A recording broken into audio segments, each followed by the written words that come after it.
Iniciando ya el desarrollo de nuestro segundo segmento, que corresponde a la Cátedra de Embriología y Genética de la Universidad Mayor de San Andrés, con su Facultad de Medicina de La Paz, Bolivia. Iniciando ya estas actividades correspondientes, reitero, a este segundo segmento, corresponde hablar acerca del desarrollo del sistema esquelético y articular. El sistema esquelético y articular va a estar fundamentalmente centrado su desarrollo hacia la manifestación de las estructuras conocidas como los centros de osificación. Y los centros de osificación, a su vez, van a estimular el desarrollo de dos tipos de osificación: una osificación intramembranosa y una osificación endocondral. La osificación intramembranosa y la osificación endocondral principalmente va a repercutir en la formación de toda la estructura ósea. Todos nuestros huesos tienen este tipo de osificación, ya sea intramembranosa y endocondral. Esto, a su vez, posteriormente va a dar origen a la conformación de las articulaciones, principalmente para que estas estructuras óseas que se han formado puedan ejercer cierto tipo de movilidad. Es así que en esta oportunidad vamos a hablar acerca del desarrollo del sistema esquelético y articular. Para la presente clase vamos a abordar los temas de centro de osificación, la osificación de los huesos largos, la osificación de los huesos cortos, la osificación de los huesos planos, el desarrollo de las vértebras, costillas y esternón, el desarrollo del cráneo, el desarrollo de los huesos de las extremidades, ya sean estas superiores o inferiores, y finalmente vamos a hablar sobre el desarrollo de las articulaciones. Empezamos. El desarrollo del sistema esquelético y articular fundamentalmente va a estar centrada en el desarrollo del mesodermo. Y hay que entender que el mesodermo es un derivado del mesénquima. Al ser un derivado del mesénquima, este va a estimular al desarrollo del blastema osteogénico. Y el blastema osteogénico, permitan ustedes la comparación, va a ser como un molde del cual todas las estructuras óseas de nuestro hueso van a adoptar. Entonces el blastema osteogénico es un molde, es una forma que se va a ir implantando y van a ir adoptando todas las estructuras óseas. A partir del blastema osteogénico vamos a tener dos tipos de osificación: la osificación intramembranosa y la osificación endocondral. La osificación intramembranosa está directamente relacionada al desarrollo del blastema osteogénico, y al tener esta relación directa con el blastema osteogénico, permite que todas las estructuras óseas que se van a formar estén en contacto directo con todos los tejidos dérmicos. Sean estos huesos largos, sean huesos planos, sean huesos anchos o sean huesos pequeños. Entonces, dentro de la osificación intramembranosa, por su peculiaridad de estar directamente relacionada con el desarrollo del blastema osteogénico, este le permite que todas las estructuras óseas que van a tener como derivado a la osificación intramembranosa, estas estén en contacto con los tejidos dérmicos, es decir, con la piel. Mientras que la osificación endocondral también va a derivar del blastema osteogénico, pero va a tener una particularidad, que la osificación endocondral inicialmente o de forma temprana va a desarrollar o va a realizar la transformación inicial en un cartílago. Todas las estructuras van a inicialmente estar formadas por un cartílago y este cartílago va a dar posteriormente origen al tejido óseo.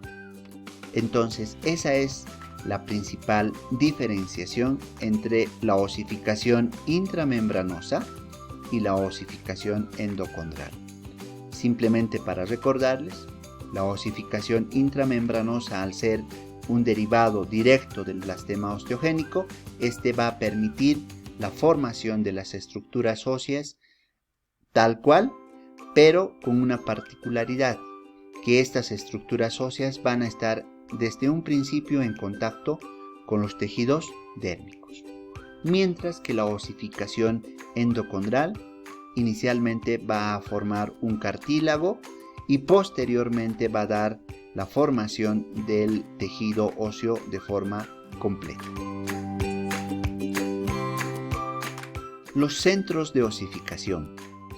Los centros de osificación son zonas donde las células mesenquimatosas se van a diferenciar en osteoblastos.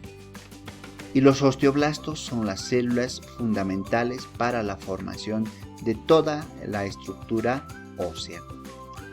Entonces, para la formación de estos centros de osificación, debemos decir que aparecen en el transcurso de la 7ª semana del desarrollo, y estos centros de osificación van a crecer hasta aproximadamente los 25 años con el desarrollo de las epífisis. Dentro del desarrollo óseo hay que describir una estructura conocida como la diáfisis, que es la parte central del hueso, y los extremos van a ser las epífisis. Y las epífisis van a concluir aproximadamente hasta los 25 años. Y estas epífisis tienen una particularidad, como ya lo había mencionado, de que se van a hacer visibles a partir de la 7ª semana del desarrollo, y de ahí van a continuar, van a proseguir con su desarrollo embriológico. La osificación de los huesos largos. Dentro de la osificación de los huesos largos, hay que decir que estos pertenecen al origen endocondral. Y al pertenecer o tener un origen endocondral, los huesos largos, inicialmente a nivel de su cuerpo, inician su osificación por una característica de ser o de tener una osificación diafisiaria. ¿Por qué? Porque parte de la parte media de la diáfisis y de forma paulatina se va expandiendo hacia los extremos. Y los extremos habíamos dicho que se llaman los epífisis, ¿no? Entonces, para la osificación de los huesos largos vamos a tener la formación del centro primario de osificación. Y ese centro primario de la osificación va a estar dada a nivel de las diáfisis. Luego corresponde hablar de las epífisis, y las epífisis van a ser los extremos de los óseos, extremos de la conformación ósea. Entonces las epífisis se osifican mediante centros epifisiarios, y estos centros epifisiarios siempre tienen la peculiaridad de hacerse evidente después del nacimiento, ¿no? Por ejemplo, si tomamos una placa radiográfica, una placa de rayos X, por ejemplo, del del húmero o del fémur, las epífisis todavía no se hacen evidentes, ¿no? Pareciera que esa estructura no tendría lo que corresponde a las epífisis y que posteriormente se van a mostrar como la cabeza de esa estructura ósea. Entonces, paulatinamente se van a ir formando.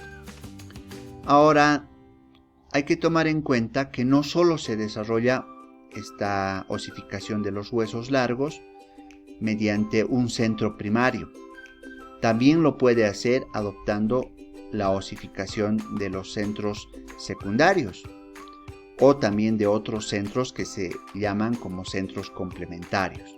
Y estos centros complementarios se asientan en la epífisis, en las eminencias óseas, y estas son las encargadas de complementar y completar la osificación epifisial.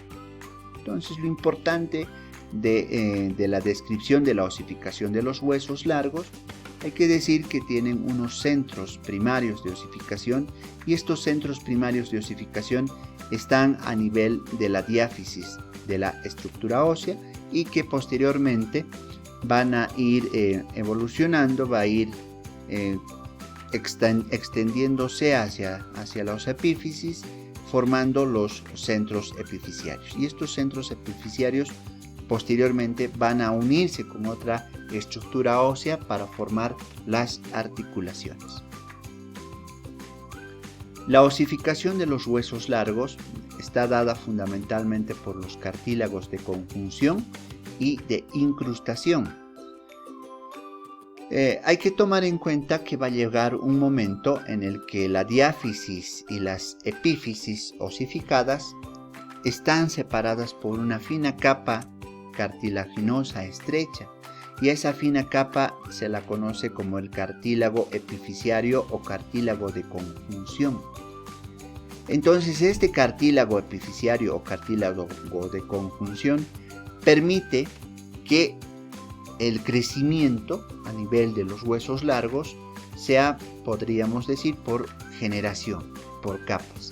Y esa estructura o esa conformación de aposición de esas estructuras óseas a nivel del cartílago epifisiario o el cartílago de conjunción va a permitir que se manifieste la estructura de un hueso largo. El cartílago de conjunción inicialmente no deja de crecer, pero a nivel de las superficies epifisiarias es donde se detiene su osificación, y a nivel de esas estructuras de las epífisis inicia la transformación a un cartílago. ¿Ya? Y ya formado este cartílago, va a iniciar la incrustación para la formación de las articulaciones.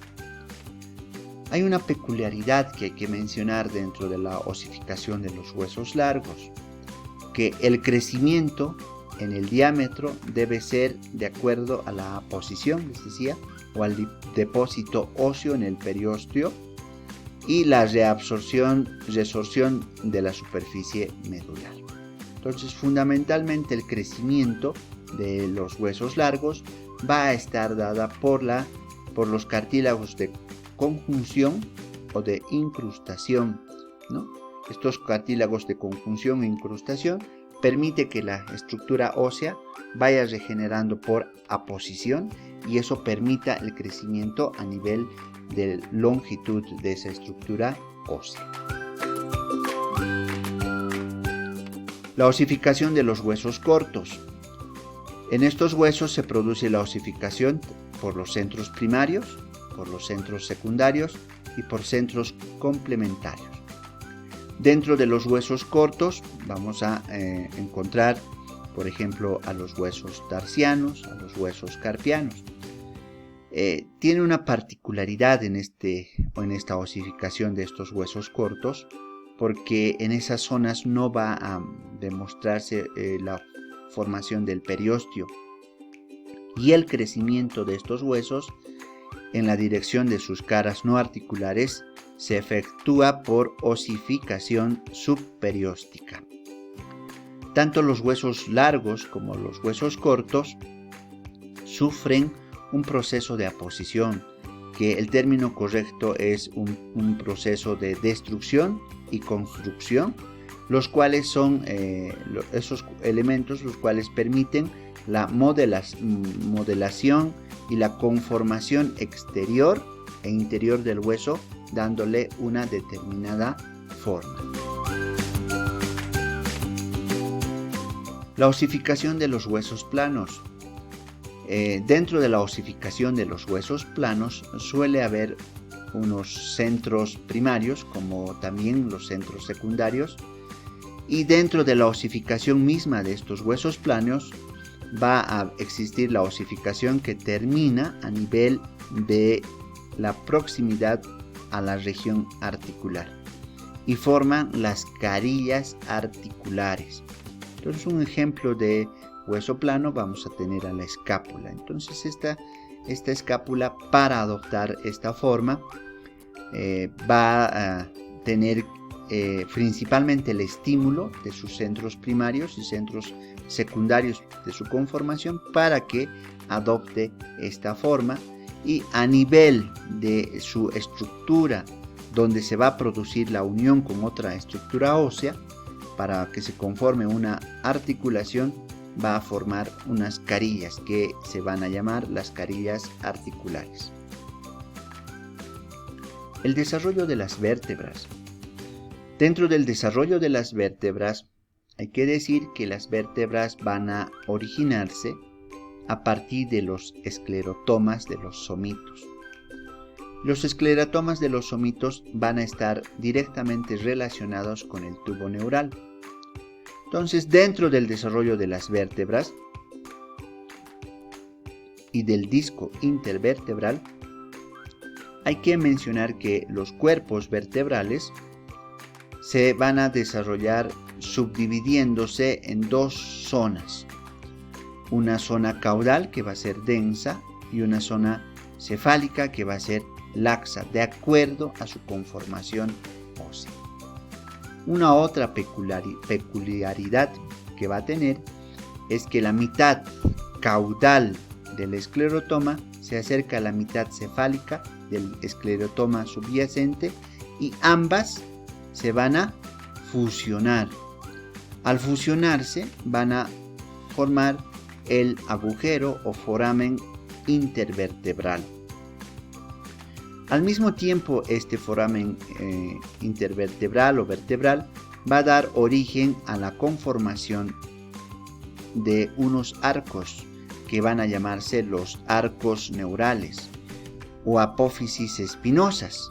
Estos arcos neurales o las apófisis espinosas de las vértebras van a formarse a partir de acúmulos celulares del lado dorsal del tubo neural. Y finalmente, esta conformación de los arcos neurales va a estimular a la conformación de los discos intervertebrales. Los discos intervertebrales tienen una particularidad de que van a derivar de la mitad caudal de los esclerotomas. Entonces, tanto la conformación de las vértebras óseas y de los discos intervertebrales van a originarse a partir de los esclerotomas de los somitos, y los esclerotomas de los somitos están relacionados directamente con la conformación del tubo neural. El desarrollo de las costillas.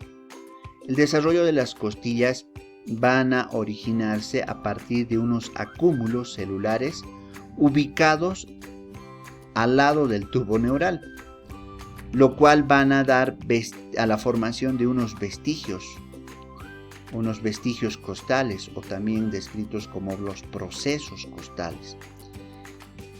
Estos vestigios o estos procesos costales tienen una particularidad de que a nivel de las vértebras cervicales y a nivel de las vértebras lumbares, estas se van a convertir en apófisis transversas, y a nivel de las vértebras torácicas van a iniciar su crecimiento en dirección ventral y van a dar origen a los esbozos de los arcos costales, ¿no?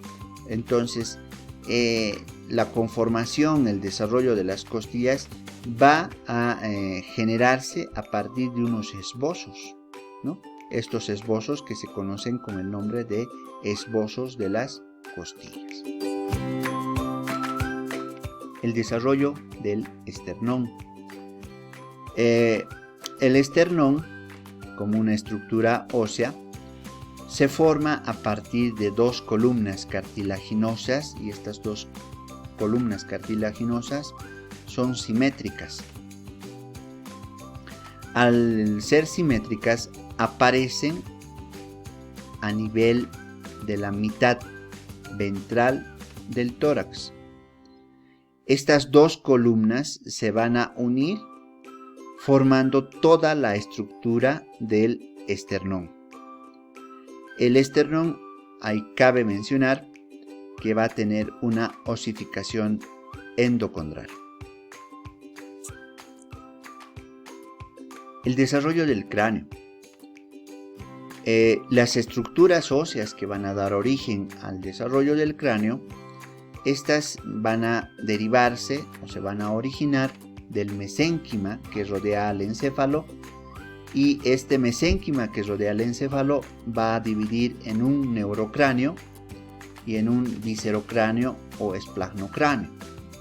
El neurocráneo es el encargado de formar a todas las estructuras óseas que van a proteger a los centros nerviosos, es decir, al cerebro.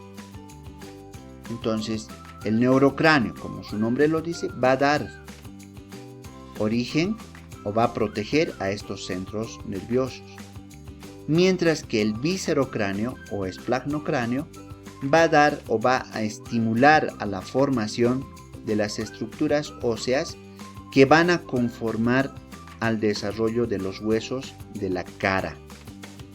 Esas dos diferencias es muy importante hacer notar dentro del desarrollo de las estructuras óseas del cráneo.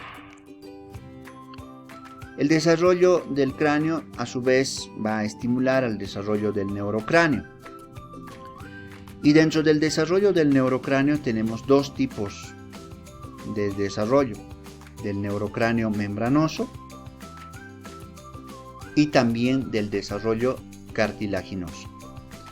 Dentro del desarrollo membranoso va a dar origen a la conformación de la bóveda del cráneo, y el desarrollo del neurocráneo cartilaginoso va a formar la base del cráneo. Esa es la principal diferencia que va a suceder a nivel del neurocráneo. Hablando ya del neurocráneo membranoso, los huesos que componen la bóveda craneana se generan por un proceso de osificación intramembranosa que tiene lugar a partir del mesénquima.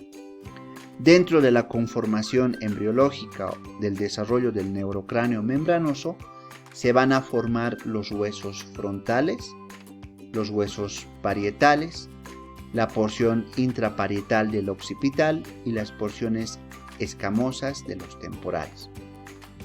A su vez, dentro del desarrollo del neurocráneo membranoso, la conformación de todas estas estructuras va a dar origen al desarrollo de las fontanelas, y dentro de del desarrollo de las fontanelas vamos a tener a la fontanela lamboidea, a la térica, a la astérica y a la bregmática, y va a ser importante dentro de los procesos de revisión clínica del desarrollo del cráneo del recién nacido, el proceso de la exploración física de estas estructuras conocidas como fontanelas.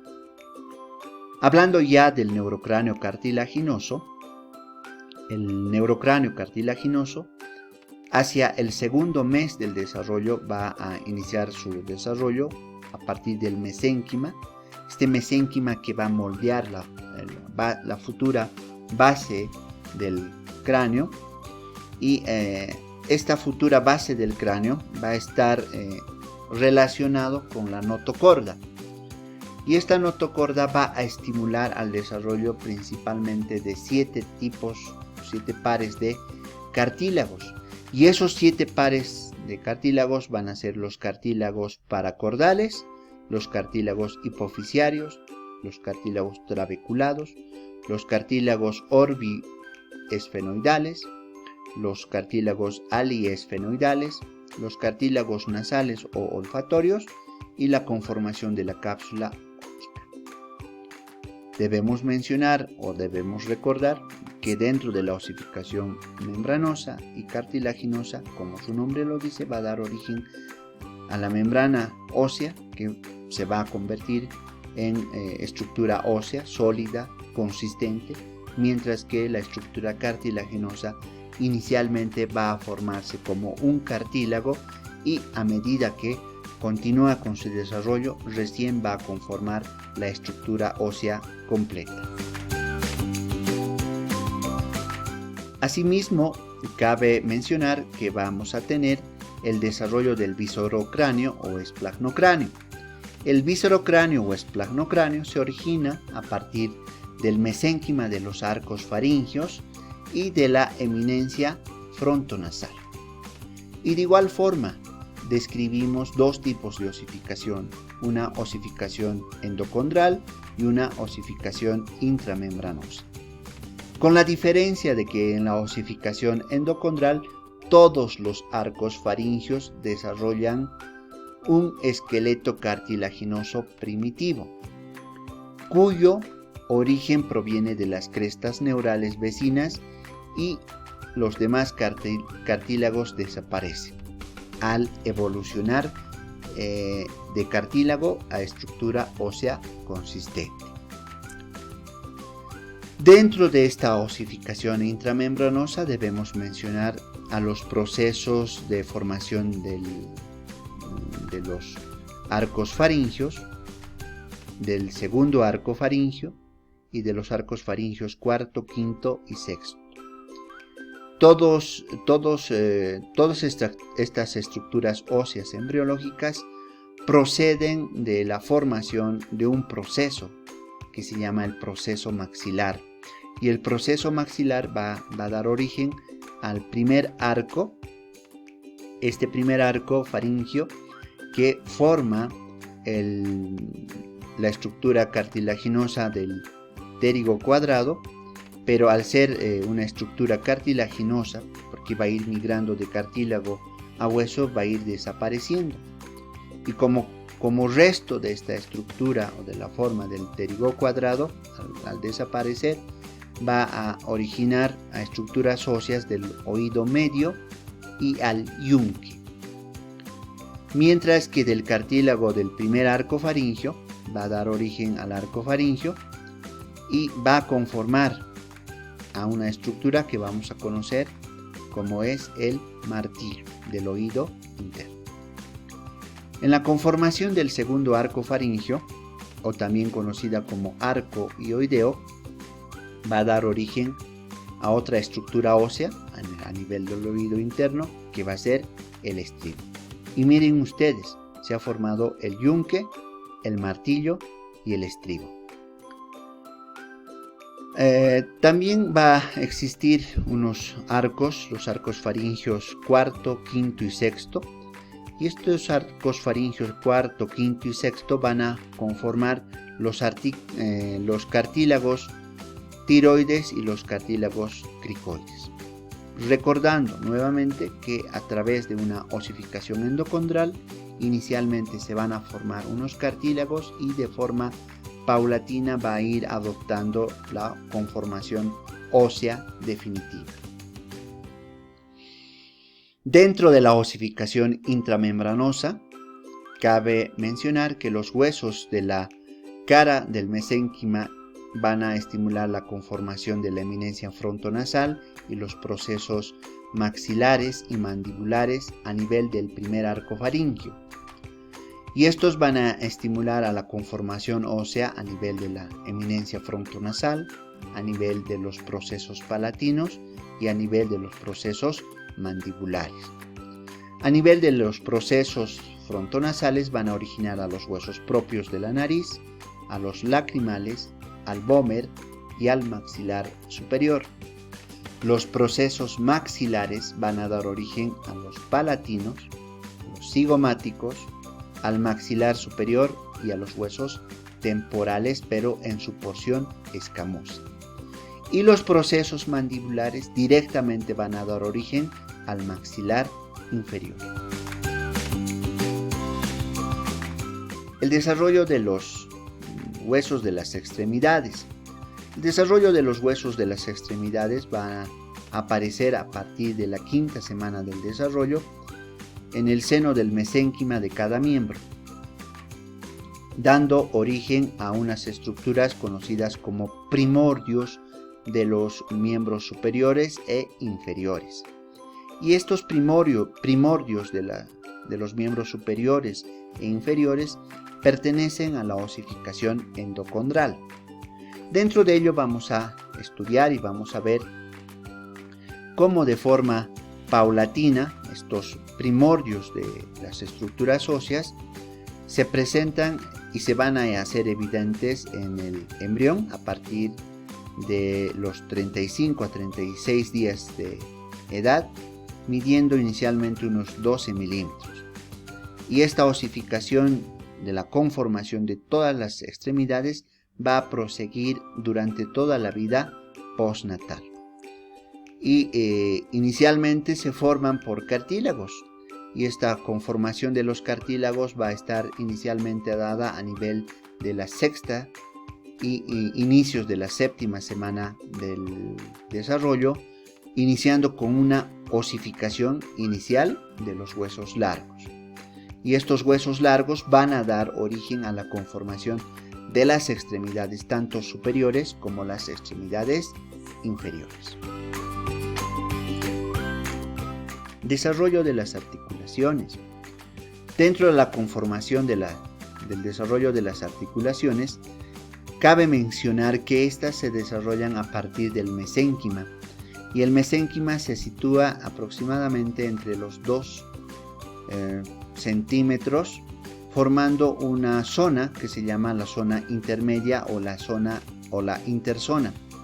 Esta zona intermedia o interzona va a dar origen a 2 capas celulares cartilaginosas y de tipo fibrilar.